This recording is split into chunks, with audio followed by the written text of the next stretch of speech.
بسم اللہ الرحمن الرحیم الحمد للہ رب العالمین والصلاة والسلام علی اشرف الانبیاء وسید المرسلین اما بعد رب اشرح لی صدری ویسر لی امری واحلل عقدۃ من لسانی یفقہوا قولی ربنا زدنا علما اللہم فقہنا فی الدین۔ تفسیر القرآن الکریم کے آج کے اس درس میں ہم انشاءاللہ سورۃ الاعراف کی آیت نمبر 158 سے 163، 158 سے 163 تک کا مطالعہ کریں گے۔ اور آج کے درس کے جو موضوعات ہیں ان میں سب سے پہلے جیسا ہم نے پچھلی دفعہ پڑھنا شروع کیا تھا تو موسیٰ علیہ السلام اور وہی فرعون کا اور قوم موسیٰ کا تذکرہ چل رہا تھا، اور اسی دوران قوم موسیٰ کو دعوت دی گئی رسول اللہ صلی اللہ علیہ وسلم کی طرف، آپ صلی اللہ علیہ وسلم کو نبی ماننے کی طرف، اور نبی اکرم صلی اللہ علیہ وسلم کی 9 صفات کا تذکرہ پچھلی دفعہ ہوا تھا۔ تو آج بھی جو آج کے درس کے آغاز میں جو شروع کی آیت ہے اس میں اللہ رب العزت نے رسول اللہ صلی اللہ علیہ وسلم کے تمام عالم کے لیے، سب کے لیے نبی ہونے کا تذکرہ فرمایا ہے، اور اسی طرح اسی ضمن میں اسی آیت میں النبی الامی کا لفظ ایک دفعہ پھر دہرایا گیا ہے۔ تو اس کو ہم ایک اور یعنی کہہ لیں طریقے سے آج اس کا انشاءاللہ مفہوم جانیں گے کہ اس کا معنی مفہوم کیا بنتا ہے۔ اسی طرح قوم موسیٰ کا تعارف پھر اس کے بعد اللہ رب العزت نے دوبارہ کروایا ہے، اور پھر اللہ رب العزت نے اسی قوم کے اوپر اپنے انعامات الہیہ ان کا تذکرہ فرمایا ہے، اور ساتھ ہی ساتھ اللہ رب العزت نے جو ان کے اوپر آزمائشیں ڈالی ہیں ان کا تذکرہ بھی اسی ضمن میں آتا ہے۔ اور اسی ضمن میں پھر آگے چل کے اصحاب السبت جیسے ان کے اوپر بھی ایک آزمائش آئی، ان کو اللہ نے آزمایا تو انہوں نے اس معاملے میں حدود اللہ کے حوالے سے کیسے ہیلہ سازی کی، تو اس کا تذکرہ آج کے ہمارے درس میں رہے گا۔ تو درس کا آغاز کرتے ہیں اپنے پہلے موضوعات سے۔ تو شروع میں ہم قرآن مجید کا جو آیات ان کی تلاوت اور ترجمہ آپ کے سامنے رکھتے ہیں۔ اعوذ باللہ من الشیطان الرجیم، قل یا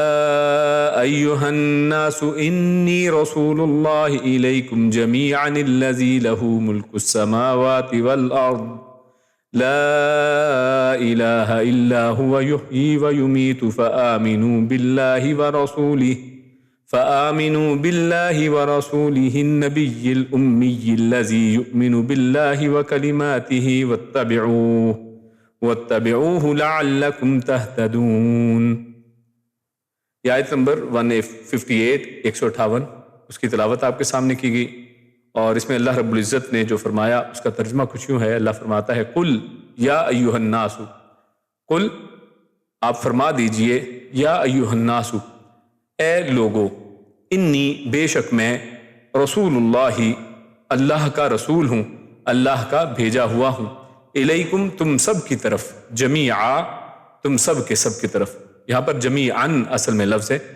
اور ان میں یہاں پر ہم نے جو تلاوت کی ہے یہ بھی یہاں پر جان لیجئے کہ یہاں پر جمیعاً اصل میں جو لفظ تھا تنوین تھی عین کے اوپر، اور آگے الذی ہے، اور الف لام سے شروع ہونے والا جب کوئی لفظ آئے تو جمیعاً میں یہاں پر کیونکہ اس کے اوپر 2 زبریں ہیں تو زبر کو آگے لام کے ساتھ جوڑا نہیں جا سکتا ہے، تو اس لیے عربی میں ایک قاعدہ ہے کہ جس کو نون قطنی کہتے ہیں۔ تو ان میں جو نون تھا، ان میں جو نون تھا ساکن والا، عین زبر نون ان بنتا ہے، تو وہ نون سکون والے کے نیچے ایک زیر دے دی جاتی ہے اور اس کو آگے حرف کے ساتھ جوڑ دیا جاتا ہے، تو اس لیے یہاں پر ہم نے پڑھا اس کو جمیعاً الذی، تو اصل لفظ ہے جمیعاً اور الذی کے ساتھ جوڑیں گے تو پڑھیں گے جمیعاً الذی، تو تم سب کی طرف، جمیعاً کا مطلب تم سب کی طرف، الذی وہ جو، اور یعنی کس نے بھیجا ہے، اب اس کا تعارف ہے کہ اللہ نے تم سب کی طرف مجھے رسول بنا کر بھیجا ہے اے لوگو،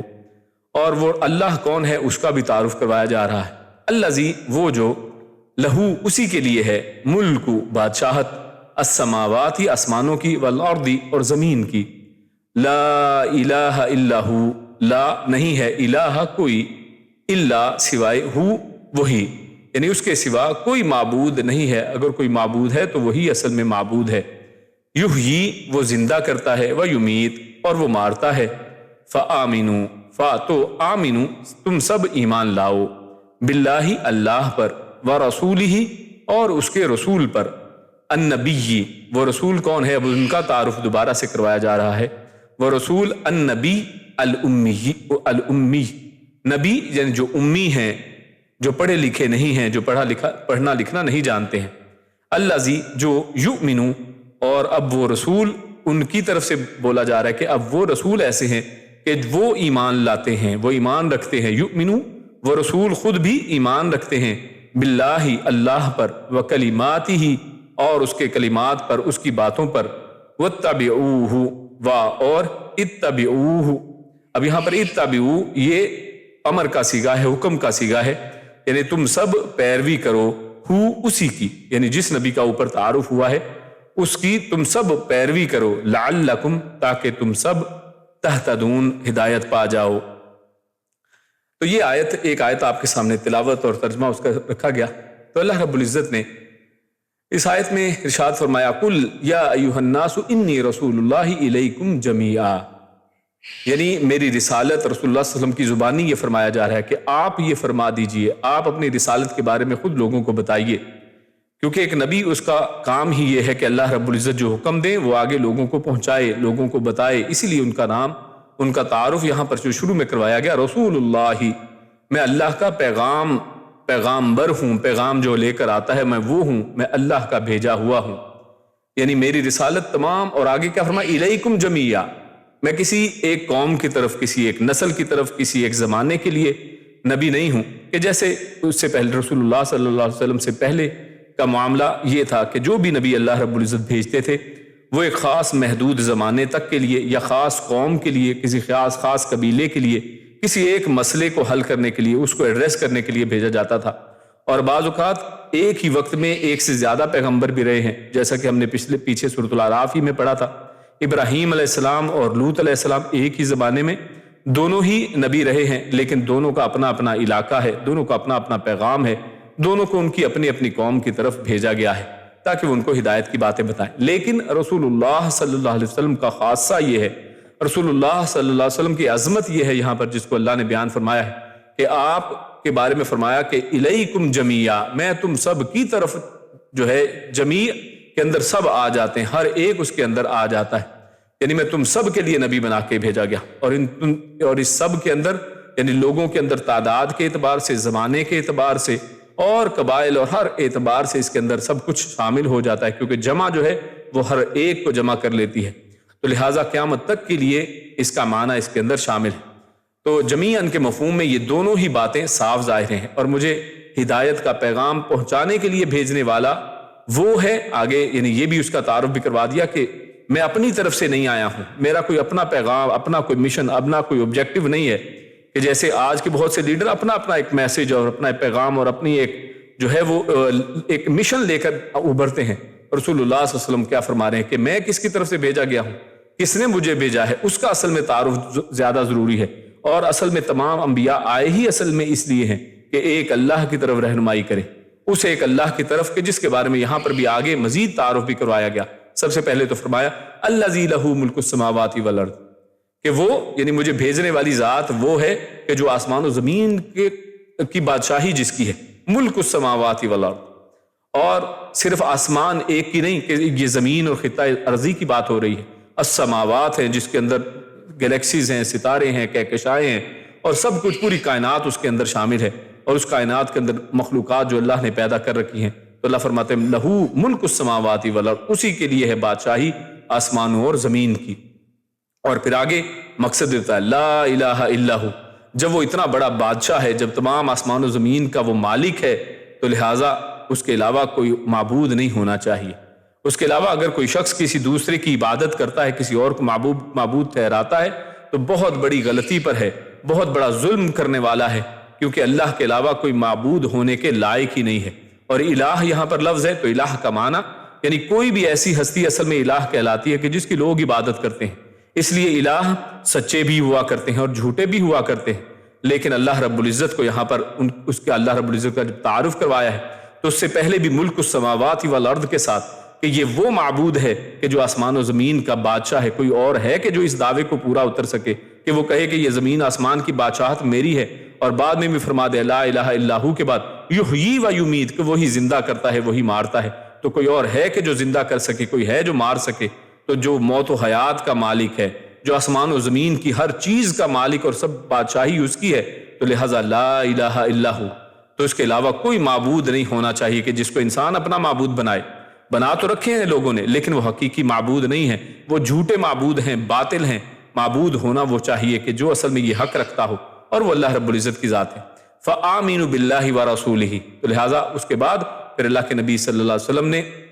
پھر دعوت پیش کی ہے کہ جب وہ رب وہ ہے تو آمنوا باللہ، تو اللہ کے اوپر ایمان لاؤ،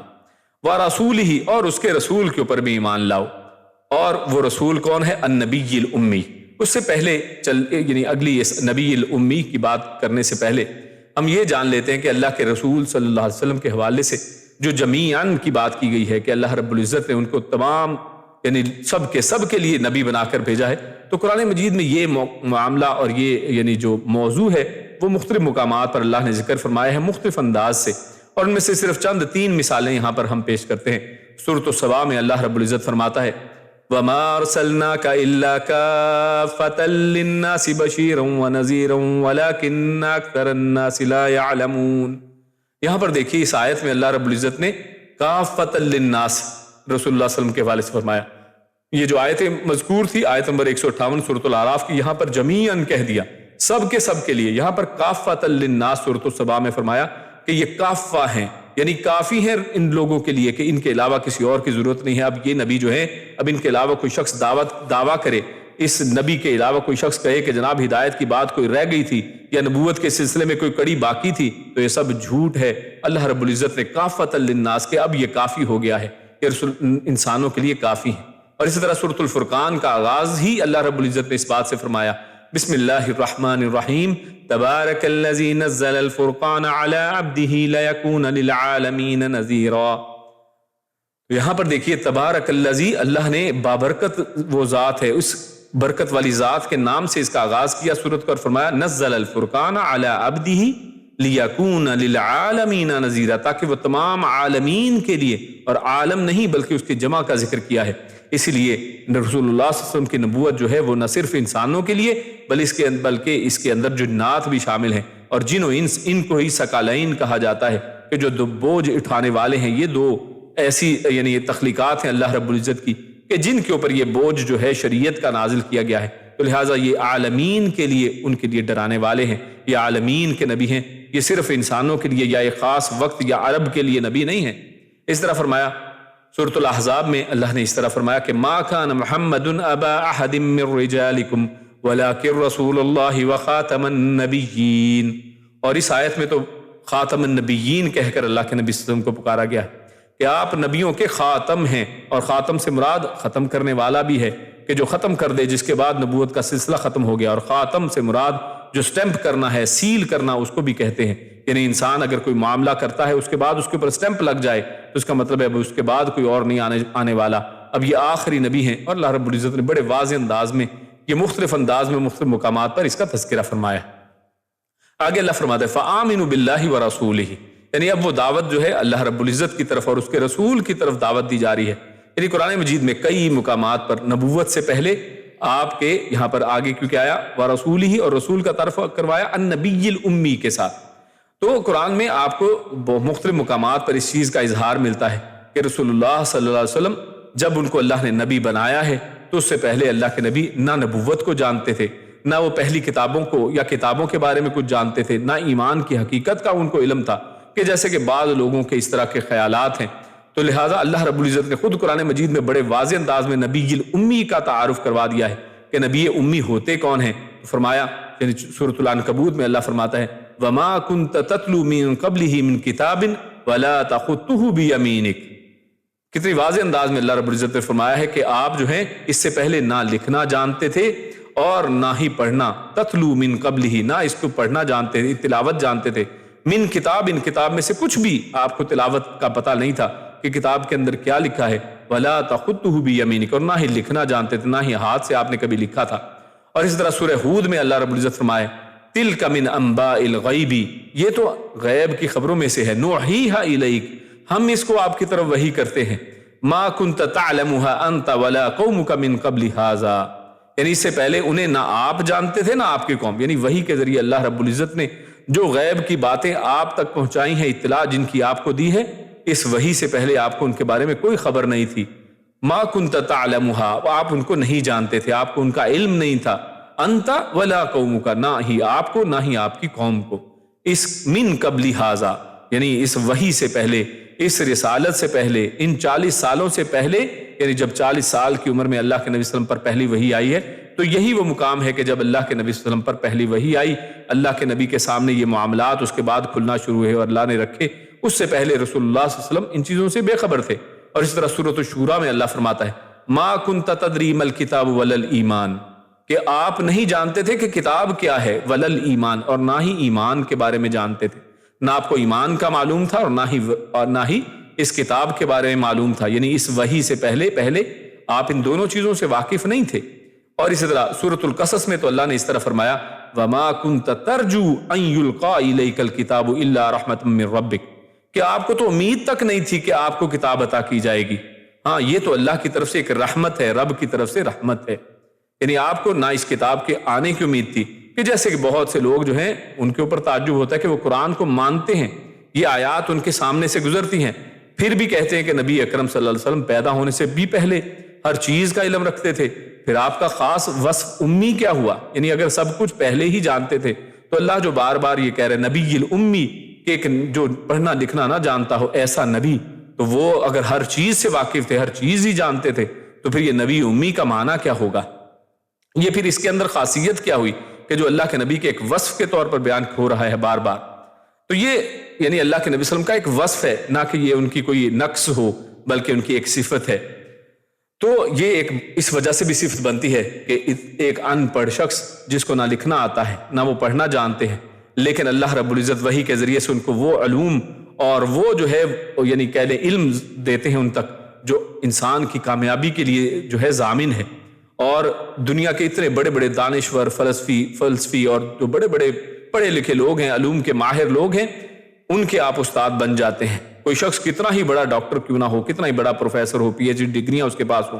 اگر وہ اللہ اور اس کے رسول کا علم جو ہے جو اللہ کے نبی نے اس وحی کے ذریعے سے ہم تک پہنچایا، اگر اس کو نہیں جانتا تو وہ تو نماز بھی ٹھیک سے نہیں پڑھ سکتا ہے. وہ تو جناب وہ یعنی کہہ لیں اپنے والد اگر کوئی گھر میں فوت ہو جائے تو اس کو دفن نہیں کر سکتے ہیں، عید کی نماز نہیں پڑھ سکتے ہیں. یعنی دین کا کوئی معاملہ، آپ زندگی کا کوئی بھی معاملہ دیکھ لیں، اس کے اندر انسان کو رہنمائی اگر ملتی ہے تو یہی نبی الامی کے ذریعے سے ملتی ہے. تو وہ اب ان کے بارے میں فرمایا جا رہا ہے یؤمن باللہ وکلماتہ، کہ یہ نبی جو ہیں یہ ایسا ہے کہ یہ نبی خود بھی جو ہیں وہ اللہ پر ایمان لاتے ہیں، وکلماتہ، اور اس کے تمام کلمات کے اوپر ایمان لاتے ہیں. اور ان کلمات کے بارے میں سورۃ الکہف میں بھی آخری آیت میں آیت نمبر 109 میں غالباً اللہ رب العزت نے فرمایا ہے کہ اللہ کے کلمات کو کوئی گن نہیں سکتا ہے. اس طرح دوسرے مقام پہ اللہ نے فرمایا کہ اگر پوری دنیا جو سمندر ہے وہ سیاہی بن جائے اور دنیا کے تمام درخت جو ہیں اگر وہ قلم بن جائیں تو اللہ کے کلمات کو لکھ نہیں سکتے ہیں. اور یہ نبی جو ہیں ان کے اوپر ایمان لاتے ہیں، اللہ کے اوپر بھی اور اس کے تمام کلمات کے اوپر بھی ایمان لاتے ہیں. وَاتَّبِعُوهُ، اور اس لیے تم سب پر اب یہ لازم ہے کہ تم سب اس کی پیروی کرو، یعنی اس ایمان لانے والے، اس نبی امی جس کو اللہ نے رسول بنا کر بھیجا ہے، جو ایک اللہ کی طرف تمہیں دعوت دیتا ہے اور جس کو تمام کائنات کے لیے، تمام عالمین کے لیے نبی بنا کر بھیجا ہے. تم پر لازم ہے کہ تم کیا کرو؟ اتبعوہ، تم اسی کی اتباع کرو، لعلکم تہتدون، تاکہ تم ہدایت پاؤ. یعنی گویا کہ یہاں پر ہدایت کی شرط اللہ رب العزت نے یہ رکھ دی ہے کہ تم جب تک اللہ کے نبی کی اتباع نہیں کرو گے تم ہدایت نہیں پا سکتے ہو. لہٰذا اگر کوئی شخص کسی بھی طریقے کی ہدایت چاہتا ہے، وہ انفرادی ہو یا اجتماعی، تو زندگی کے ہر گوشے میں آپ ہی کی ہدایت اور نقش قدم پر چلا جائے، اس کے علاوہ ہدایت کا کوئی راستہ نہیں ہے. لہٰذا واتبعوہ لعلکم تہتدون، یہ کہہ کر اللہ رب العزت نے بات بڑی واضح فرما دی. آگے چلتے ہیں. اللہ فرماتا ہے قوم موسیٰ کا تعارف جس میں اللہ نے فرمایا اور انعامات الہیہ اور آزمائش کا تذکرہ اللہ فرماتے ہیں اس قوم موسیٰ کے اوپر جو آزمائشیں آئیں. تو اللہ فرماتا ہے وَمِن قَوْمِ مُوسَىٰ أُمَّةٌ يَهْدُونَ بِالْحَقِّ وَبِهِ يَعْدِلُونَ. وَمِن قَوْمِ مُوسَىٰ، اور قوم موسیٰ سے یعنی قوم موسیٰ میں سے، امتن ایک گروہ ہے. امتن یہ نکرہ ہے جس کا معنی ہم نے ایک کیا ہے یہاں پر. یہدونا وہ سب رہنمائی کرتے ہیں، بالحق کی حق کے ساتھ، وبہ اور بہ اسی کے ساتھ، یعدلون وہ سب عدل کرتے ہیں. یعنی قوم موسیٰ میں سے ایک گروہ ایسا بھی ہے کہ جو رہنمائی کرتے ہیں حق کی اور اسی کے ساتھ وہ عدل کرتے ہیں. وَقَطَّعْنَاهُمُ اثْنَتَيْ عَشَرَةَ أَسْبَاطًا وَقَطَّعْنَاهُمُ اثْنَتَيْ عَشَرَةَ أَسْبَاطًا أُمَمًا وَأَوْحَيْنَا إِلَى مُوسَىٰ إِذِ اسْتَسْقَاهُ قَوْمُهُ أَنِ اضْرِب بِّعَصَاكَ الْحَجَرَ فَانبَجَسَتْ مِنْهُ اثْنَتَا عَشْرَةَ عَيْنًا وَقَطَّعْنَاهُمْ اور ہم نے جدا جدا کر دیا انہیں اثنتئی عشرہ یعنی 12 اسباطن گروہ اممن قبیلوں میں، یعنی اللہ رب العزت نے یہ جو قوم موسیٰ تھی ان کو 12 گروہوں کے اندر تقسیم کر دیا، 12 قبیلوں کے اندر تقسیم کر دیا۔ وَأَوْحَيْنَا اور ہم نے وحی کی اِلیٰ موسیٰ موسیٰ علیہ السلام کی طرف اِذِ اسْتَسْقَاهُ جب استسقا جب پانی مانگا ہو اس سے، یعنی موسیٰ علیہ السلام سے جب ان کی قوم والوں نے پانی مانگا تو اللہ رب العزت نے وحی کی موسیٰ علیہ السلام کی طرف قومہ اس کی قوم نے ان اضرب یعنی جب قوم نے پانی مانگا تو اللہ نے کیا فرمایا وحی کی ان یہ کہ اضرب یعنی تو مار، آپ ضرب لگائیں بعصاک اپنی لاٹھی کو الحجر پتھر کے اوپر فم بجست تو پھوٹ پڑے گا منہ اس سے اثنتا عشرۃ عینا، وہی جو اوپر لفظ آیا تھا اثنتئی عشرہ، یہاں پر اثنتا عشرہ مطلب 12 ہے، عینن چشمے، تو جیسے ہی لاٹھی کو مارا تو 12 چشمے اس سے پھوٹ پڑے۔ قد علم کل اناس مشربہم وظللنا علیہم الغمام وانزلنا علیہم المن والسلوى کلوا من طیبات ما رزقناکم وما ظلمونا ولكن كانوا انفسهم يظلمون۔ قد یقیناً علم معلوم کر لیا کل اناس سب لوگوں نے، یہ جو ناس ہم لوگوں کے بارے میں کہتے ہیں وہی اناس یہاں پر لفظ ہے، یعنی ان قبیلے میں سے ہر قبیلے نے، ہر فرد نے، ہر لوگوں نے انہوں نے معلوم کر لیا مشربہم اپنے مشرب کو، مشرب یعنی اردو میں شراب تو ایک کہتے ہیں خمر کو شراب کہا جاتا ہے جس سے انسان کو یعنی مدہوشی طاری ہو جاتی ہے، عربی زبان میں شراب کا مطلب جو پی جانے والی پینے کے لیے جو چیز ہوتی ہے، تو مشرب یعنی پینے کی جگہ، مشربہم اپنے پینے کی جگہ کو سب لوگوں نے معلوم کر لیا، یعنی جان لیا کہ ان 12 چشموں میں سے کس میں سے کون سا قبیلہ پیے گا۔ وَظَلَّلْنَا عَلَيْهِمُ الْغَمَامَ وَظَلَّلْنَا اور ہم نے سایہ کیا علیہم ان پر الغمام بادلوں کا، اور ظللنا میں ظل ہم بولتے ہیں، یہ اردو زبان میں بھی لفظ استعمال ہوتا ہے، پرتو کے لیے سائے کے لیے یہ لفظ استعمال ہوتا ہے، وہی لفظ ہے یہاں پر وَظَلَّلْنَا اور ہم نے سایہ کیا علیہم ان کے اوپر الغمام بادلوں کا، وَأَنزَلْنَا اور ہم نے اتارا علیہم ان کے اوپر المن من کو، والسلوى اور سلوا کو، کلو تم سب کھاؤ من طیبات پاکیزہ سے، ما رزقناکم ما جو ہم نے رزق کیا تم سب پر، وما ظلمونا اور نہیں ہم نے ظلم کیا، وما اور نہیں ظلمو یعنی ظلم کیا نہ ہم نے ان سب پر، ولیکن اور لیکن کانوا وہ سب تھے انفسہم اپنی جانوں پر، یظلمون وہ ظلم کرتے، یعنی ہم نے ان پر ظلم نہیں کیا، وہ خود اپنی جانوں پر ظلم کرتے تھے۔ وَإِذْ قِيلَ لَهُمُ اسْكُنُوا هَٰذِهِ الْقَرْيَةَ وَكُلُوا مِنْهَا حَيْثُ شِئْتُمْ وَقُولُوا حِطَّةٌ وَادْخُلُوا الْبَابَ سُجَّدًا نَغْفِرْ لَكُمْ خَطِيئَاتِكُمْ سَنَزِيدُ الْمُحْسِنِينَ۔ اللہ فرماتا ہے وَإِذْ قِيلَ اور جب کہا گیا لہم ان سے اسکنو تم سب رہو، اسکن یہ سکون حاصل کرنے کو بھی کہتے ہیں، اور اسی طرح جو مسکن یہ رہنے کی جگہ کو بھی کہا جاتا ہے، تو تم سب رہو ہذہ القریۃ اس بستی میں، وکلوا اور تم سب کھاؤ منہا اس سے، حیث شئتم جہاں سے تم چاہو، وقولوا اور تم سب کہو حطۃ، حطۃ کا معنی یعنی بخش دے، وادخلوا اور تم سب داخل ہو جاؤ الباب دروازے میں، سجدن سجدہ کرتے ہوئے، نغفر ہم بخش دیں گے لکم تم سب کے لیے، خطیئاتکم تم سب کی خطائیں، یعنی تمہارے سجدہ کرنے اور حطۃ کہنے پر ہم تم سب کے خطائیں بخش دیں گے، سنزید المحسنین سا ان قریب نزید ہم زیادہ دیں گے المحسنین احسان کرنے والوں کو، نیکی کرنے والوں کو۔ فبدل الذین ظلموا منہم قولا غیر الذی قیل لهم فارسلنا علیہم رجزا من السماء بما كانوا يظلمون۔ فبدل پھر بدل دیا الذین ان لوگوں نے ظلموا جنہوں نے ظلم کیا، منہم ان میں سے، قولا بات کو، یعنی حتۃ جو اوپر بات تھی اس قول کو، اس کو بدل دیا، غیر الذی غیر علاوہ کے، الذی جو قیلا کہی گئی تھی، لہم ان سے، فارسلنا پھر ہم نے بھیجا، علیہم ان پر، رجزن عذاب، من السماء آسمان سے، بما بسبب اس کے جو، کانو وہ سب تھے، یظلمون ظلم کرتے۔ تو یہ آیت نمبر 158 سے 162 تک کا ہم نے مطالعہ کیا اور تلاوت اور ترجمہ آپ کے سامنے رکھا۔ اب ان کی مختصر تفسیر آپ کے سامنے رکھتے ہیں۔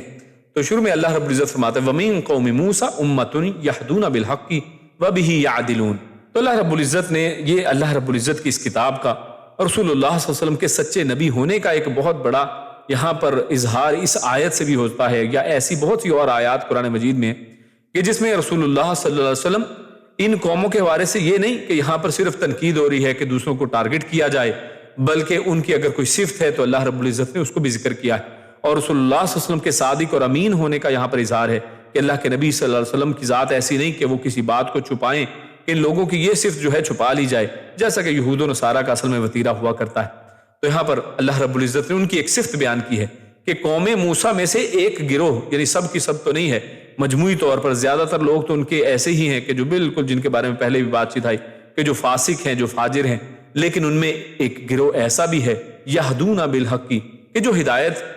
کی طرف رہنمائی کرنے والا ہے، یعنی جب ہدایت آتی ہے تو ہدایت کے اوپر خود بھی چلتے ہیں اور اس کی طرف رہنمائی بھی کرتے ہیں، اور وہ عدل کرتے ہیں، یعنی وہ کبھی بھی ڈنڈی نہیں مارتے ہیں، اگر کوئی سچ بات آ جائے تو اس کا ساتھ دیں گے چاہے ان کے اپنے خلاف ہی ہو۔ اور یہی اصل میں ہوا کہ جب رسول اللہ صلی اللہ علیہ وسلم مدینہ منورہ کی طرف جاتے ہیں، ہجرت کرتے ہیں، تو اس وقت جو یہودی قبائل تھے ان کی طرف جب یہ ایمان اور اسلام کی دعوت پیش کی جاتی ہے تو ان میں سے زیادہ تر لوگ تو نہیں مانتے ہیں، اور لیکن امت یہدون، ان میں سے ایک گروہ یعنی چند لوگ جو تھے وہ ان میں سے ایسے تھے کہ جنہوں نے اللہ کے رسول صلی اللہ علیہ وسلم پر ایمان لایا اور واقعی عدل والی بات کی کہ جو حق بنتا ہے اس کو مانا جائے، پہچانا جائے اور اس کے اوپر عمل کیا جائے۔ اور اس قوم میں سے عبداللہ بن سلام معروف ہیں رضی اللہ تعالیٰ عنہ، اور ان کے کچھ چند ساتھی جو تھے تقریباً 10-12 کے لوگ تھے تعداد میں، یعنی گنتی کے چند یہ لوگ تھے کہ جنہوں نے اسلام کو قبول فرمایا۔ اس کے بعد اللہ فرماتا ہے وَقَطَّعْنَاهُمُ اثْنَتَيْ عَشْرَةَ أَسْبَاطًا أُمَمًا، یعنی اللہ رب العزت نے اب یہ ان کی قوم جو تھی موسیٰ علیہ السلام کی قوم، یہ بنی اسرائیل ہے، تو اس کو 12 قبیلوں کے اندر اللہ نے جدا جدا کر دیا، یعنی 12 قبیلے ان کے بنا دیے۔ اب اس کی نسبت اللہ نے اپنی طرف کی ہے، لیکن ہوا کیا ہے، یعنی اصل میں اسباتا، یہاں پر ایک تو یہ گرامرٹیکلی اگر دیکھیں تو اسباتن یہ سبتن کی جمع ہے، اور جس کا معنی اصل میں کیا ہوتا ہے، اولاد کی اولاد، یعنی آگے جو جنریشن چلتی ہے اس کو اصل میں اسبات یا سبت کہتے ہیں۔ تو اصل میں یہ اثنتئی عشرہ، یہ 12 اصل میں کون تھے، تو آپ خود ہی گیس کر لیں گے کہ 12 جو تھے یعقوب علیہ السلام کے اصل میں اولاد تھی۔ تو یعقوب علیہ السلام جو ابراہیم علیہ السلام ان کے بیٹے اسحاق اور اسحاق کے بیٹے یعقوب علیہ السلام ہیں، یعنی پشت در پشت یہ نبی ہیں، اور یعقوب علیہ السلام کے بعد پھر ان کے ایک بیٹے جو ہیں وہ نبی ہوتے ہیں یوسف علیہ السلام، اور ان کے 11 بھائی ہیں، تو یہ ٹوٹل 12 بھائی ہیں۔ تو یعقوب علیہ السلام کے یہ جو 12 بیٹے ہیں، انہی سے اصل میں 12 قبائل وجود میں آتے ہیں، اور اپنے الگ الگ اوصاف کی وجہ سے ہر قبیلے نے اپنا الگ وجود برقرار رکھا، اور اللہ تعالیٰ نے ہر قبیلے پر ایک نقیب مقرر فرمایا، جس کا تذکرہ اللہ رب العزت نے سورۃ المائدہ میں آیت نمبر 12 میں ارشاد فرمایا تھا، ہم نے یہ پڑھ چکے ہیں ہم، وَبَعَثْنَا مِنْهُمُ اثْنَتَيْ عَشَرَ نَقِيبًا، وہاں پر اللہ نے فرمایا تھا کہ ان میں اللہ نے ہر قبیلے میں 12 جو سردار تھے یا نقیب تھے وہ مقرر کر دیے۔ اور اس کے بعد اللہ کیا فرماتا ہے کہ ان کو کیا کرایا، اممن، تو معلوم ہوتا ہے کہ وہ تعداد میں اصل میں بہت بڑھ گئے تھے، اس لیے وہ 12 کے ساتھ ان کو ایک ایک امت قرار دیا کہ وہ یعنی بہت امت بن گئے، یعنی قبیلوں کے اندر بٹ گئے تھے، یعنی قبیلے بن گئے باقاعدہ طور۔ تو ایک اور آگے پھر چل کر اسی آیت میں آتے وَأَوْحَيْنَا إِلَىٰ مُوسَىٰ إِذِ اسْتَسْقَاهُ قَوْمُهُ أَنِ اضْرِب بِّعَصَاكَ الْحَجَرَ فَانبَجَسَتْ مِنْهُ اثْنَتَا عَشْرَةَ عَيْنًا، یعنی جب آگے اب موسیٰ علیہ السلام اپنی قوم کو جب آزاد کروا کر چلتے ہیں تو اس جگہ پر موسیٰ علیہ السلام کی قوم ان سے پانی کا مطالبہ جب کرتی ہے تو موسیٰ علیہ السلام جو ہیں وہ اللہ کے حکم سے، اب یہاں پر بھی غور کرنے کی بات ہے، اللہ کیا فرماتا وَأَوْحَيْنَا إِلَىٰ مُوسَىٰ، یہ پہلے بھی ہم نے بات کی تھی کہ موسیٰ علیہ السلام ایک ایک حکم جو ہے وہ غور کیجئے کہ لاٹھی یعنی قوم کو پانی چاہیے، اب اس کے اوپر اللہ رب العزت وحی کر رہے ہیں۔ اب غور کریں کہ کیا یہ وحی جو تھی موسیٰ علیہ السلام کے اوپر ہوئی، کیا یہ ان کی کتاب کے اندر یہ تورات کا حصہ بنے گی، کیا یہ قرآن جیسے یعنی آج ہے تو وحی کی بعض لوگوں نے یہ سمجھ لیا کہ وہی صرف قرآن مجید کا نام ہے اور وحی خفی کوئی چیز نہیں ہے، جبکہ رسول جو ہوتے ہیں ان کے اوپر اللہ رب العزت ایک وحی جلی کرتے ہیں جو کتاب کی شکل میں ہوا کرتی ہے، اور وحی خفی بھی کیا کرتے ہیں کہ جو اصل میں احکامات کی شکل میں جو کتاب کا حصہ تو نہیں بنتی ہے، لیکن رسول اللہ صلی اللہ علیہ وسلم کے منہ سے یا انبیاء کے منہ سے وہ کلمات اور وہ احکامات کی شکل میں آتے ہیں۔ تو اور دوسری بات یہ کہ انبیاء جو ہیں وہ ایک ایک عمل اللہ کے حکم سے کرتے ہیں، اللہ ایک ایک حکم کے اندر ایک ایک یعنی کہہ لیں سٹیپس کے اندر اللہ رب العزت ان کو وحی کے ذریعے سے رہنمائی کرتے ہیں۔ یعنی ایسا نہیں کہ نبی جو ہے وہ اپنی مرضی جو مرضی کرتا پھرتا ہے، نہیں، نبی اللہ رب العزت کی رہنمائی کے اوپر چلتے ہیں۔ اور اسی طرح سورۃ النجم میں اللہ رب العزت نے رسول اللہ صلی اللہ علیہ وسلم کے لیے کیا فرمایا؟ وما ينطق عن الهوى ان هو الا وحی یوحى، کہ اللہ کے نبی صلی اللہ علیہ وسلم اپنی خواہش نفس سے کچھ نہیں بولتے ہیں، وہ بولتے ہیں کہ جو اللہ ان کی طرف وحی کرتا ہے۔ اور یہاں پر بھی دیکھیے کہ اس پانی مانگنے کے اوپر قوم کے لیے اللہ رب العزت حکم فرما رہے ہیں کہ آپ عصا کو پتھر کے اوپر ماریں۔ اس سے یہ بھی پتہ چلتا ہے کہ اس عصا کے اندر اصل میں کچھ نہیں تھا۔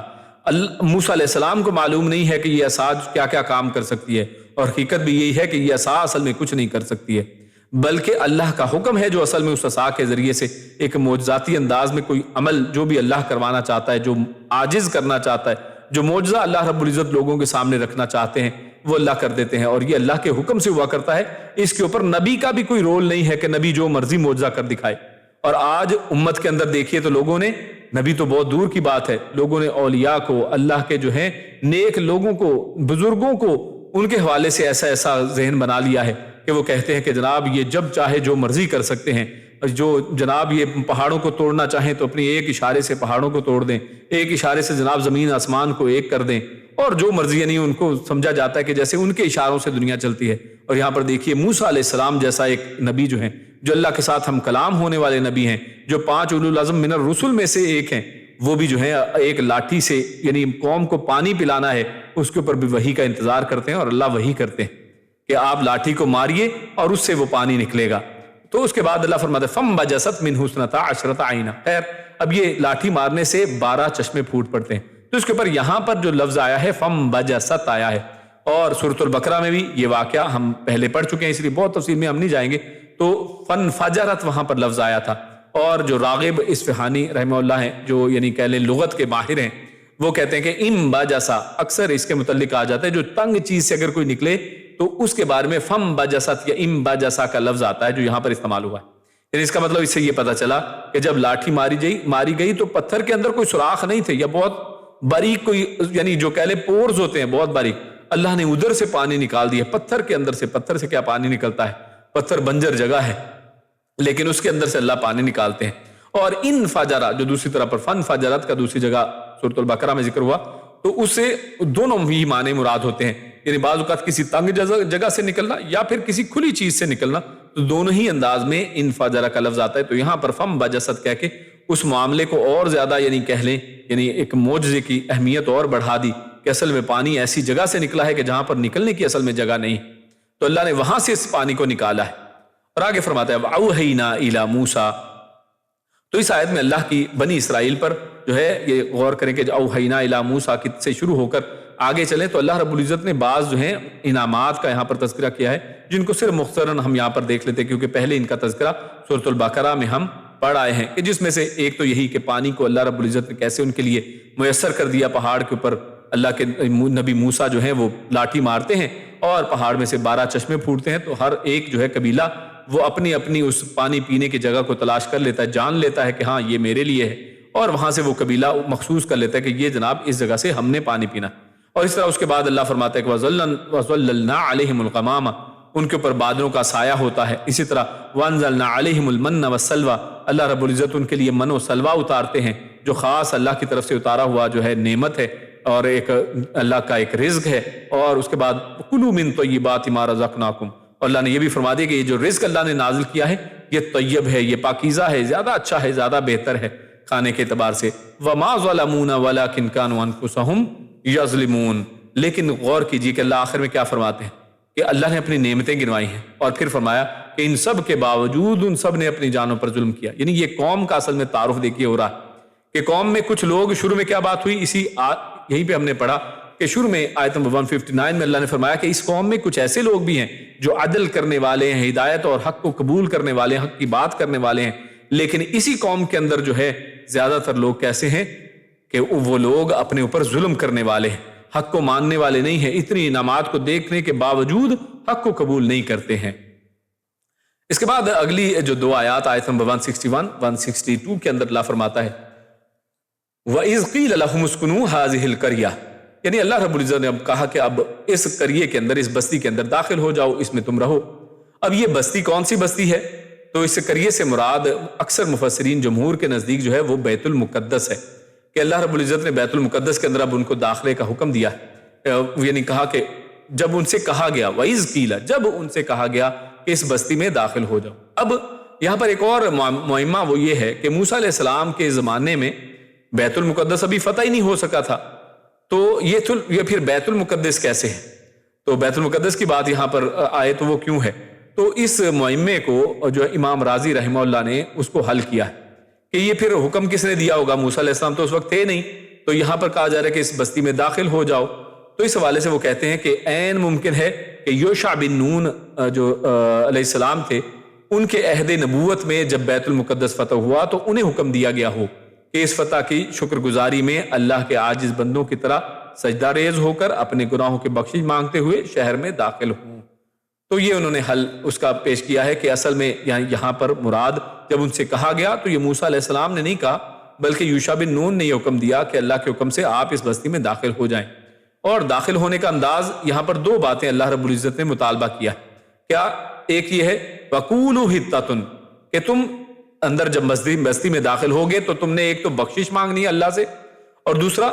کیونکہ پیچھے ظلم کی بات آئی تھی تو اس لیے بخشش کا مطالبہ ہے، اور وَادْخُلُوا الْبَابَ سُجَّدًا، کہ تم نے باب میں سے، دروازے میں سے جب شہر کے اندر داخل ہونا ہے تو سجدہ کرتے ہوئے داخل ہونا ہے۔ اور اللہ اس کے بدلے میں کریں گے کیا؟ یعنی اس دونوں عملوں کا فائدہ بھی ہوگا، اس بخشش مانگنے کا، اللہ سے مغفرت طلب کرنے کا فائدہ ہے انسان کو، یہ ایک عبادت ہے، اور سجدہ کرنے کا فائدہ ہے وہ کیا؟ نغفر لکم خطیاتکم، کہ اللہ تمہاری خطائیں معاف کر دے گا، اور دوسرا سنزید المحسنین، اور اللہ رب العزت فرماتے ہیں کہ ہم عنقریب زیادہ دیں گے نیکی کرنے والوں کو۔ یعنی ایک تو یہ دنیا کے اندر تو تمہاری خطائیں معاف ہو ہی جائیں گی، اور آخرت میں بھی تمہاری خطاؤں سے تمہاری جان چھوٹ جائے گی، بخش دیے جاؤ گے، اور دوسرا ہم احسان کرنے والوں کو اور بھی زیادہ دیا کرتے ہیں، یعنی قیامت والے دن اللہ رب العزت کی نعمتیں جو ہیں وہ ان کا تو کیا ہی کہنے ہیں۔ تو اس حوالے سے ابن کثیر رحمہ اللہ وہ لکھتے ہیں کہ یہ جو حکم اللہ نے یہاں پر کیا ہے کہ بخشش مانگو اور سجدہ کرتے ہوئے داخل ہو، تو کہتے ہیں کہ یہ حکم ویسے ہی تھا جیسا کہ رسول اللہ صلی اللہ علیہ وسلم کو سورۃ النصر میں فتح کے موقع پر تسبیح و استغفار کا حکم دیا گیا۔ آپ سورۃ النصر پڑھیں نا، اذا جاء نصر اللہ والفتح، تو اس کے اندر بھی دیکھیے تو مضمون اسی طرح کا ہے، جب فتح ہو جائے تو پھر آپ کیا کریں گے؟ یعنی لوگوں کو دیکھیں گے، لوگ جو آ رہے ہیں دین کے اندر، تو فسبح بحمد ربک واستغفر، تو وہاں پر بھی یہی ہے، اور یہاں پر بھی کیا ہے؟ تسبیح کریں اور استغفار کا حکم دیا ہے۔ اور آپ صلی اللہ علیہ وسلم نے مکہ میں داخل ہونے کے بعد نماز فتح یعنی 8 رکعت نماز بھی ادا کی تھی، تو یہاں پر سجدن کا لفظ جو ہے یہاں پر ان قوم کو بھی دیا گیا ہے، یعنی یہ تقریباً دیکھیے ملتی جلتی بات ہے، اور بعض حدیث میں آتا بھی ہے کہ رسول اللہ صلی اللہ علیہ وسلم کی نسبت جو ہے وہ ملتی جلتی ہے بعض معاملات میں موسیٰ علیہ السلام کے ساتھ۔ تو خیر آگے چلتے ہیں، آیت نمبر 162 میں اللہ کیا فرماتا ہے؟ فَبَدَّلَ الَّذِينَ ظَلَمُوا، تو ہوا کیا کہ اللہ نے تو حکم دیا تھا کہ حِطَّةٌ کہنا ہے اور سجدہ کرتے ہوئے داخل ہونا ہے، لیکن ظالموں نے کیا کیا ہے؟ اور یہ ظالم اصل میں انہی کو کہتے ہیں کہ جو جس کا حق بنتا ہو اس کو نہ دے، جو کام کرنے کا ہو اس کی بجائے کچھ الٹ کیا جائے، تو لہٰذا ان لوگوں نے کیا کیا ہے؟ ان لوگوں نے قولا غیر الذی قیل لہم، جو قول ان کو کہا گیا تھا اس کی بجائے کوئی اور قول سے اس کو بدل دیا، یعنی حِطَّةٌ کہنے کی بجائے وہ کچھ اور ہی کہنے لگ گئے، اور سجدہ کرنے کا کہا تھا تو اس کی بجائے اور ہی کام کیا۔ تو اس کو سمجھنے کے لیے حدیث کو ہم دیکھتے ہیں، اور بخاری کی حدیث ہے اور مسلم کے اندر بھی اس طرح کے الفاظ ہیں، تم دونوں کے اعتبار سے ہم دیکھتے ہیں۔ صحیح بخاری کے اندر اللہ فرماتا ہے کہ اللہ کے نبی فرماتے ہیں کہ بنی اسرائیل سے کہا گیا وَادْخُلُوا الْبَابَ سُجَّدًا، تو انہوں نے اسے بدل دیا اور اپنے سرینوں پر گھسٹتے ہوئے داخل ہوئے، اور انہوں نے کہا حبۃ فی شعرۃ، ان کو کیا کہا گیا تھا؟ حطۃ وادخلوا الباب سجدا، تو انہوں نے حطۃ کہنے کے بجائے حبۃ فی شعرۃ کہا، یعنی اس کو بدل دیا، کوئی اور ہی بات کر دی، منہ ٹیڑے میڑے کر کے۔ آپ جانتے ہیں نا کہ وہ لفظوں کو بگاڑ کر کچھ اور ہی بنا دیا کرتے تھے، اور یہ مذاق کرنے کا انداز تھا۔ جیسے انہوں نے اس وقت بھی کہا تھا کہ جب موسیٰ علیہ السلام نے ان سے گائے کا مطالبہ کیا تو انہوں نے کہا کہ آپ ہمارے ساتھ مذاق کر رہے ہیں، کیونکہ مذاق کرنے کی خود کو عادت تھی، تو سمجھا کہ نبی بھی ہمارے ساتھ مذاق ہی کر رہا ہوگا، تو یہ خود بھی اصل میں دیکھیے مذاق اڑاتے ہیں، تو اس کو حبۃ فی اشارۃ کہتے ہیں، جیسا کہ اللہ کے نبی نے فرمایا، اور اس فسق پر اللہ نے انہیں ظالم قرار دیا ہے کہ یہ اصل میں گناہ جو ایسا ہے یہ کہ یہ ظلم ہے۔ تو اور دوسرا کیا فرمایا، تو جب یہ انہوں نے یہ گناہ کیا تو فَأَرْسَلْنَا عَلَيْهِمْ رِجْزًا مِّنَ السَّمَاءِ، تو اللہ نے ان کی طرف جو ہے آسمان سے رجز اتاری۔ اب رجز کا جو اصل معنی ہے، مطلق جو معنی ہے، وہ تو عذاب کا ہوا کرتا ہے،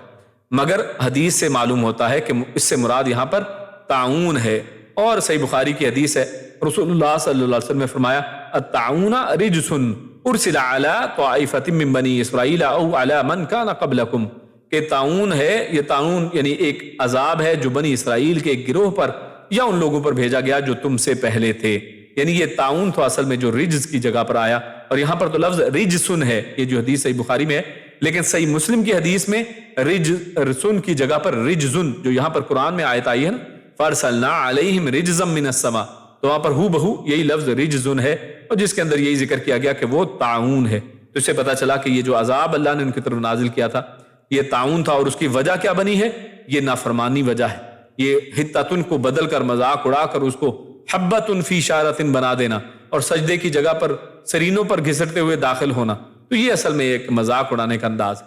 اس کے بعد آگے چلتے ہیں، جس میں آخری آیت کے اندر اللہ رب العزت نے اصحاب السبت، یعنی یہی جو بنی اسرائیل کے اندر ہی کچھ لوگ جو سبت والے کہلائے، اس نام سے بعد میں معروف ہوئے، اور انہوں نے کس طرح حدود اللہ میں ہیلا سازی کی ہے، اور ہیلا سازی اصل میں کیا ہے اس کے بارے میں جانیں گے۔ تو اللہ رب العزت ارشاد فرماتا ہے، تلاوت آپ کے سامنے ہے، وَاسْأَلْهُمْ عَنِ الْقَرْيَةِ الَّتِي كَانَتْ حَاضِرَةَ الْبَحْرِ إِذْ يَعْدُونَ فِي السَّبْتِ إِذْ تَأْتِيهِمْ حِيتَانُهُمْ يَوْمَ سَبْتِهِمْ شُرَّعًا وَيَوْمَ لَا يَسْبِتُونَ لَا تَأْتِيهِمْ كَذَلِكَ نَبْلُوهُمْ بِمَا كَانُوا يَفْسُقُونَ۔ وَاسْأَلْهُمْ، اور پوچھئے ان سب سے، وَاسْأَل آپ سوال کیجئے، ہم ان سب سے، عن القریہ یعنی یہ یہودیوں سے سوال کرنے کا اللہ کے نبی صلی اللہ علیہ وسلم کو حکم ہو رہا ہے۔ کس کے بارے میں سوال کیجئے؟ عن القریہ، ایک قریے کے بارے میں، قریہ اردو میں بولتے ہیں ہم بستی کو، بستی کے بارے میں، التی جو تھی، کانت جو تھی، حاضرہ حاضر، البحر سمندر جو سمندر کے کنارے پر تھی، یعنی ایک ایسی بستی جو سمندر کے کنارے پہ ہوا کرتی تھی، اس کے بارے میں ذرا ان سے پوچھئے۔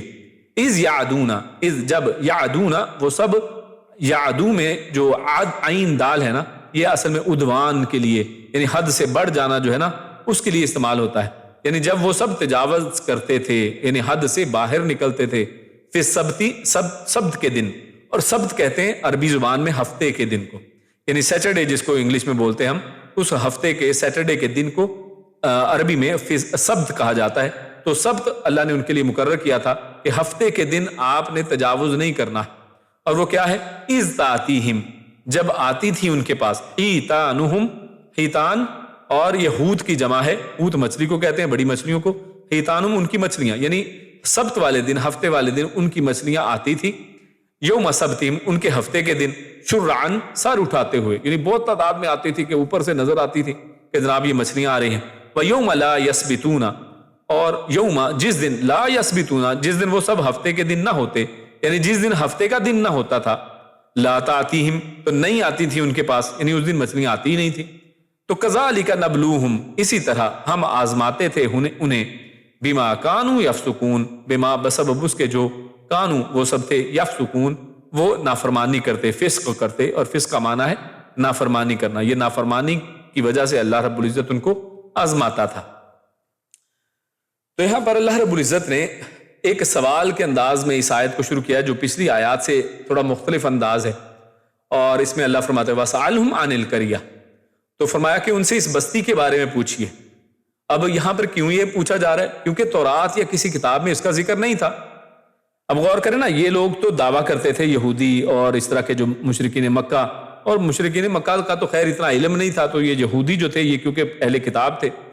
تو یہ لوگ ایسی باتیں کیا کرتے تھے کہ جناب اللہ کے نبی صلی اللہ علیہ وسلم کہیں سے پڑھ آئے ہیں، کسی نے ان کو پڑھا دیا ہے، اسی لیے پیچھے ذکر کیا نا کہ یہ نبی امی ہیں، کسی سے پڑھ کے نہیں آئے ہیں بلکہ وحی کی روشنی میں بولتے ہیں۔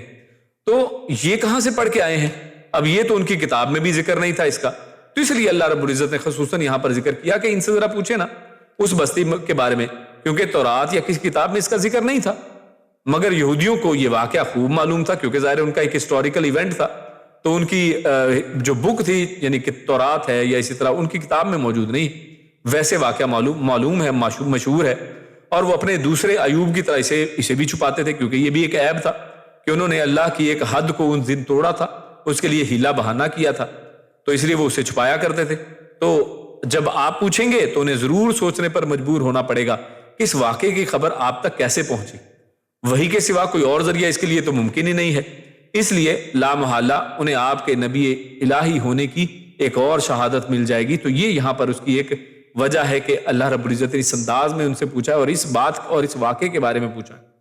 تاکہ ان کے اوپر یہ حق واضح ہو جائے کہ یہ وحی ہے، یہ اللہ کے نبی صلی اللہ علیہ وسلم کسی سے پڑھ کے نہیں بول رہے ہیں، بلکہ یہ وحی الہی ہے جس کا کسی اور کو علم نہیں ہو سکتا، اللہ رب العزت کو اس کا علم ہے۔ تو حاضرۃ البحر، اب یہاں پر اللہ رب العزت نے اس بستی کے بارے میں کہا اور اس کی ڈائریکشن یا لوکیشن نہیں بتائی، بلکہ اس کی خصوصیات بتا دی کہ یہ بستی کیسی تھی کہ ایک سمندر کے کنارے پر ہوا کرتی تھی، اور نصیحت کے لیے اللہ رب العزت نے اتنا ہی صرف کافی کر دیا کہ بس اتنا ہی کافی ہے کہ بستی ایک کنارے پہ تھی۔ خیر، تو یعنی اصل بات تو یہ ہے کہ اسی کے اوپر بس کرنا چاہیے، کیونکہ اس سے زیادہ کی دلیل موجود نہیں ہے، لیکن اکثر مفسرین نے وہ کہا ہے کہ یہ بستی جو تھی وہ اس سے مراد ایلات ہے، یعنی اس قریہ کا نام بھی انہوں نے ذکر کیا ہے کہ یہ ایلات ہے، اور یہ شہر یا یہ بستی جو تھی کہاں تھی، یہ بحر کلزم جو ہے اس کے اندر، یعنی جو ریڈ سی کا جو ایریا اوپر جا کے خلیج عقبہ بنتی ہے، تو اس جگہ واقع تھا جہاں اب جو ہے یعنی اردن جو ہے، اردن کی بندرگاہ عقبہ ابھی بھی وہ پائی جاتی ہے، اور اس کے قریب خلیج عقبہ ہی میں یہودیوں نے ایک نئی بندرگاہ بھی بنائی ہے، اور اس کا نام انہوں نے ایلات، یعنی یہی نام جو کہا جاتا ہے نا، وہ اکثر مفسرین کہتے ہیں وہ یہی اصل میں نام رکھا ہے انہوں نے، لیکن خیر اصل بات یہ ہے کہ اس کی کوئی باقاعدہ دلیل موجود نہیں ہے، اور دلیل کے بغیر آپ تعین سے نہیں کہہ سکتے۔ ہاں آپ یہ کہہ سکتے ہیں، یعنی ایز اے پیش کر سکتے کہ یہ بھی کہا جاتا ہے، لیکن اس کے اوپر آپ اس کو ایویڈنس نہیں بنا سکتے ہیں۔ خیر آگے چلتے ہیں، اللہ فرماتا ہے اذ یعدون فی السبت، تو اصل میں انہوں نے کیا کیا؟ تو اس یعدون کے لفظ سے یہاں پر کیونکہ مختصر اللہ نے ذکر کیا ہے، اور سورۃ البقرہ کے اندر اس کو اللہ نے تفصیل سے ذکر کیا تھا، تو یہاں پر اس کو بالکل مختصر اللہ نے فرما دیا، اور یہ اللہ رب العزت کا انداز ہے کہ اللہ رب العزت قرآن مجید میں آیات کو پھیر بدل کے بیان کرتے ہیں، کبھی کسی اور انداز میں، کبھی وہی ایک واقعہ ایک نئے ہی انداز میں اللہ بیان کرتے ہیں، اور چاہے واقعہ وہی ہو لیکن اس کو پڑھنے سے ایسا نہیں لگتا کہ جناب یہ تو میں نے پیچھے ہو بہو سیم لفظ پڑھے تھے، بلکہ اللہ رب العزت اس میں ایسے انداز سے بات کرتے ہیں کہ جناب بات کے اندر ایک اور ہی نیا پن آ جاتا ہے۔ تو یہاں پر بھی وہی انداز ہے، اذ یعدون کا لفظ اللہ نے کہہ کر ایک مختصر انداز میں یہ بتا دیا کہ اصل میں اس دن وہ کچھ نہ کچھ ایسا کرتے تھے جس سے وہ حد سے تجاوز کرتے تھے، فی سبت کے دن، اس ہفتے کے دن، اور اس سے پتہ چلتا ہے کہ شکار وہ جو تجاوز کرتے وہ کیا تھا کہ اس دن ان کے اوپر شکار اللہ نے حرام کر دیا تھا، شکار جائز نہیں رکھا تھا، لیکن اس دن وہ ناجائز کام کیا کرتے تھے، یعنی ان کے لیے وہ جائز نہیں تھا کہ ہفتے والے دن جس دن اللہ نے منع کر دیا اس دن آپ وہ کام کریں۔ جیسا کہ اسی طرح یعنی ہمارے میں امت محمدیہ کے اندر بھی اللہ رب العزت نے، یعنی حدیث کے اندر آتا ہے کہ اللہ رب العزت نے جمعے کے دن کو روزے کے لیے خاص کرنے سے منع کر دیا ہے، اور جمعرات کی رات کو عبادت کے لیے خاص کرنے سے منع کر دیا ہے، کہ کوئی خاص طور پر کہے کہ کبھی وہ عبادت نہیں کرتا، اس نے کہا کہ نہیں میں جمعرات کو کروں گا، یعنی ہر جمعرات کو صرف عبادت کرتا ہے، باقی دنوں کو چھوڑتا ہے، اسی طرح اور کسی دن روزہ نہیں رکھتا، صرف جمعے کو ہی روزہ رکھتا ہے، تو اس کو اللہ کے نبی صلی اللہ علیہ وسلم نے جائز قرار نہیں دیا ہے، یہ منع ہے۔ ہاں اگر کوئی شخص اگر ویسے رکھتا ہے، یعنی وہ اس کی روزہ رکھنے کی عادت ہے، شعبان میں وہ کثرت سے روزے رکھ رہا ہے، اس میں رکھے گا، اسی طرح رمضان میں اگر جمعہ بھی آ جائے گا تو رکھے گا، اس میں کوئی بات نہیں ہے، اسی طرح جمعرات کی رات اگر وہ لیلۃ القدر یا عام طاق راتیں آج اس دن راتوں میں عبادت کرے گا، کوئی حرج والی بات، لیکن خاص کرنا جمعرات کی رات کو اور جمعے کے دن کو منع کیا ہے۔ تو اسی طرح ان کے لیے اللہ نے منع کیا تھا کہ اس دن وہ شکار نہیں کریں گے، اذ تأتیہم حیتانہم یوم سبتہم شرعا ویوم لا یسبتون لا تأتیہم، اور اللہ نے ان کے لیے ایک امتحان کے لیے ایک ایسا ماحول بنایا تھا کہ یہ جو حیتان یعنی جو بڑی بڑی مچھلیاں تھیں، جو حوت کی جمع ہے حیتان، وہ بڑی مچھلیاں آتی صرف اس دن تھیں کہ جس دن جو ہے یہ ہفتے کا دن ہوا کرتا تھا، اس لیے یہاں پر لفظ ہے شرعن، سر اٹھاتے ہوئے، یعنی باقاعدہ آ کے جیسے کوئی شخص یعنی اوپر چڑھائے نا، انسان اوپر آئے تو اس سر اٹھا کر یہ مچھلیاں، کہ جس سے ان کے دل للچاتے تھے کہ جناب یہ تو اتنی مچھلیاں آئی ہوئی ہیں اور آج کے دن ہم مچھلیاں پکڑ ہی نہیں سکتے۔ تو خیر مفسرین نے لکھا ہے کہ انہیں حکم تو یہ تھا کہ اس دن کی تعظیم کریں، اس میں شکار وغیرہ سے باز رہیں، مگر انہوں نے فریب اور ہیلا سازی سے مچھلیاں پکڑنی شروع کر دی۔ اس کا ذکر یہاں پر تو نہیں ہے مختصراً یہاں پہ کیونکہ ذکر ہوا، لیکن یعنی انہوں نے وہ کام حد سے تجاوز کر دیا، اور وہ حد سے تجاوز یہی تھا کہ انہوں نے اس دن ایک ہیلا بنایا اور مچھلیاں اس دن پکڑنی اس طرح شروع کی کہ ہفتے کے دن مچھلیاں پانی کے اوپر آتی تو ان حوضوں میں داخل، انہوں نے حوض بنا لیا نا سمندر کے کنارے کنارے پر بڑے بڑے حوض، جو جب پانی اوپر ہوتا مچھلیاں اوپر آتی تو وہ حوضوں میں داخل ہو جاتی. اس دن وہ پکڑتے نہیں تھے، مچھلیاں بس پھر رہی ہیں، تیر رہی ہیں حوض کے اندر، وہ سمندر کی طرف سے ان کا راستہ بند کر دیتے تھے تاکہ واپس نہ جا پائیں، اور اگلا دن جو تھا اتوار کا دن، اس دن ان کو پکڑ لیتے تھے. تو یہ ایک اصل میں انہوں نے ایک ہیلا سازی کی، ایک ہیلا بنا لیا کہ ہم دیکھو پکڑتے نہ رہے ہفتے والے دن، یا پھر جمعے کے دن سمندر میں جال نصب کر دیتے تھے. یہ بھی کیا کرتے کہ ہفتے سے ایک دن پہلے جمعے والے دن سمندر میں جال نصب کر دیتے اور ہفتے کے دن وہ مچھلیاں اس میں پھنس جاتی تو اتوار کو پھر ان کو پکڑ لیتے تھے. تو یہ اس طرح سے انہوں نے کاریگری اپنی جو کہنا اس کے اندر اپنے جگاڑ جو ہے نا وہ لگائے.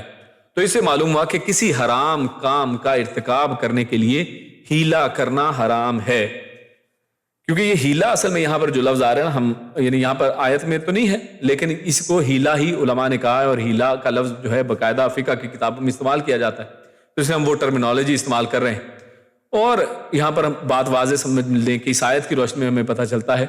کہ حرام کام کے لیے اگر کوئی ہیلا بازی آپ کرتے ہیں نا تو وہ حرام ہے.